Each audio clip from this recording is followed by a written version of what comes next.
My name is Michael Carter, and 3 months before my wedding, one text message destroyed the future I thought I was building. At the time, I believed I was one of the lucky ones. I had a successful career, a home I loved, and a fiance named Emily who seemed excited about our future together. We had been together for almost 3 years. The wedding was only a few months away. Friends told me I had everything figured out. I thought so too. Then one Tuesday afternoon, my phone buzzed. I was reviewing contracts in my office when a message appeared from Emily. At least, I thought it was meant for me. The message said, "Just a little longer. Once he signs the partnership papers, everything becomes much easier. He's so trusting it's almost embarrassing." I stared at the screen. For several seconds, I wondered if I was misunderstanding something. Then another message arrived. "Oh my God, wrong chat." A minute later, she called, laughing, acting casual, claiming she and her friend were discussing a television show. A joke, a misunderstanding, something harmless. The problem was that Emily had always been terrible at lying. Not because she was nervous, because she never expected to get caught. And that message didn't sound like a joke. It sounded like a plan, a very specific plan. I didn't confront her. Instead, I started paying attention. For the next week, I watched carefully, and what I discovered changed everything.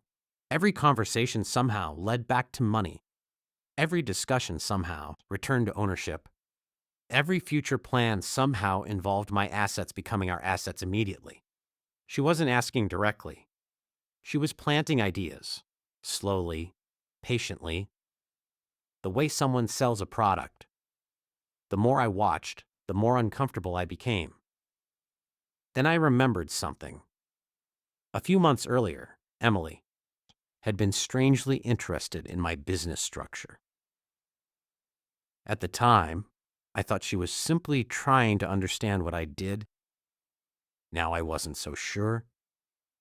I contacted my attorney, David. I showed him the messages. His reaction was immediate. "Don't accuse her yet." "Why not?"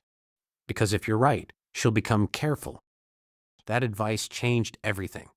For the next several weeks, I pretended nothing was wrong. I smiled.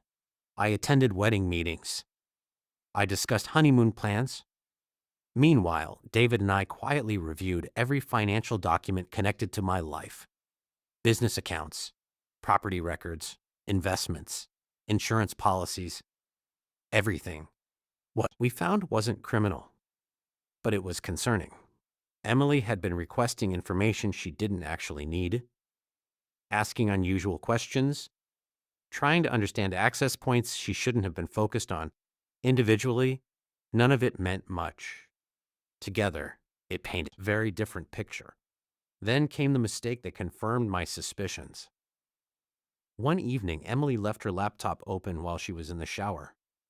I wasn't looking for evidence. Honestly, I wanted to be wrong. But a notification appeared. A message. Preview.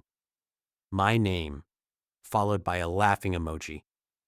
I shouldn't have looked, but I did. And that's when I discovered a conversation between Emily and a friend named Vanessa.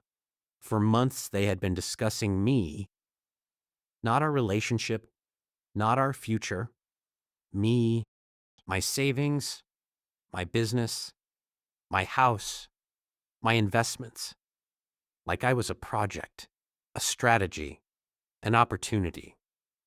One message stood out above all the others. If I play this right, I'll never have to worry about money again. That was the moment something inside me changed. Not anger, clarity. The wedding was over. Emily just didn't know it yet. Instead of confronting her immediately, I canceled everything quietly. The venue, the catering, the photographer, the honeymoon reservations, every contract, every booking, every payment, one by one. Then I changed access permissions to every account connected to my business, updated passwords, removed shared permissions, secured everything, all completely legal, all completely documented. 2 weeks later, Emily walked into the kitchen smiling. She placed a wedding magazine in front of me. I found some upgrades we should add. I looked at her. For the first time in years, I felt nothing. No excitement, no trust, no future. Just certainty. Actually, I said calmly, the wedding isn't happening. Her smile disappeared instantly. What? The wedding is canceled. For a moment, she looked genuinely confused, then concerned, then afraid. What are you talking about? I slid printed screenshots across the table.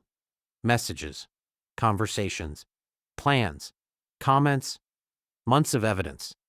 The color drained from her face. She tried denying it, then explaining it, then minimizing it, then crying. The order was almost predictable, but none of it mattered. The trust was gone. And once trust disappears, the relationship usually follows. She moved out within a week.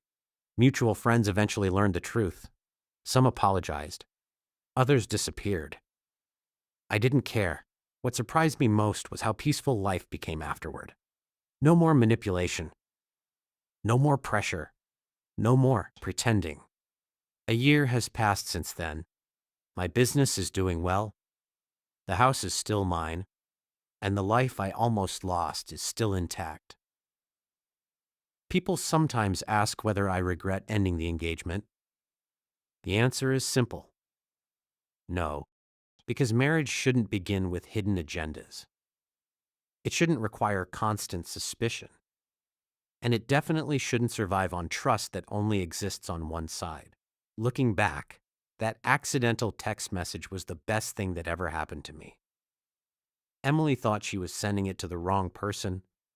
In reality, she sent it to exactly the right one, and it saved me from making the biggest mistake of my life.